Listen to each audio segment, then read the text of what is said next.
งาขี้เหล็กพวกเจ้าหนนะจ้างเขามาเก็บเพิ่นน่ะเขามาแล้วเขาบ่รีดนำมันละบ่โป่งเล็กกว่าสิมารีดนี่เก็บมือเลยนี่อาชีพอันนี้อาชีพโอ้ยบ้านเมืองเพิ่นบ่เฮ็ดดอกนาเกตนาต่ำนะพวกเจ้าว่านั่นเด้อค่อยสิบ่ได้วนวาย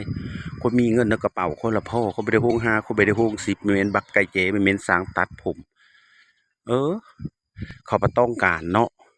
เทื่อละ30 โล40 โลคือมื้อเช้านี่ก็30 โลน่ะไปส่งเขาแหละบริษัทเขาไปเลี้ยงกรรมกรเขาอาหารลาวเขามีครบหมดเนาะบริษัทเนาะโรงงานเขานะมันนั้นล่ะคนละเฮ็ดบัดนี้นะอาชีพหมู่เฮ็ดจนลงทุนซื้อตู้เซสิเก็บเว้นสะสมเว้นขายตลอดเลยเฮ็ดนั่นนั้นได้ตู้เซก็ซื้อแหละมีแหละเคล็ดลับมันก็มีแหละบ่เฮือมันแลนะข้อยเฮ็ดบ่เฮือมันแลนะข้อยรู้จักพอแฮงข้อยก็บ่โบ้เพ้ออีก เจ้าหน้าหมู่สิเห็นเจ้าหน้าหมู่ตัวเองสิบ่ได้ขายอะลีเด้อเนาะ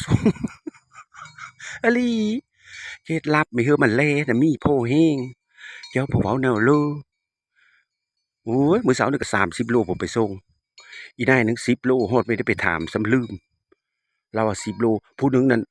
เราต้องการ30 โลผัดคนผัดปรับไปแสดงเป็นพราหมณ์สิแล้วบัดไปถามเราแรงว่านี่เราว่าอันเขาบ่เอาเลยเด้ว่าแล้วจดเบอร์เธอไว้บัดนี้นะต้องการเธอหน้าสิโทรหาเราว่าอันนี้มันเป็นแนวนั้นล่ะสูเฮ็ดบัดนี้ได้อันนี้น่ะอาชีพบ่ได้ลักบ่ได้ปุ้มบ่ได้ปี้บ่ได้ต้มบ่ได้โต๊ะเพ้ออืม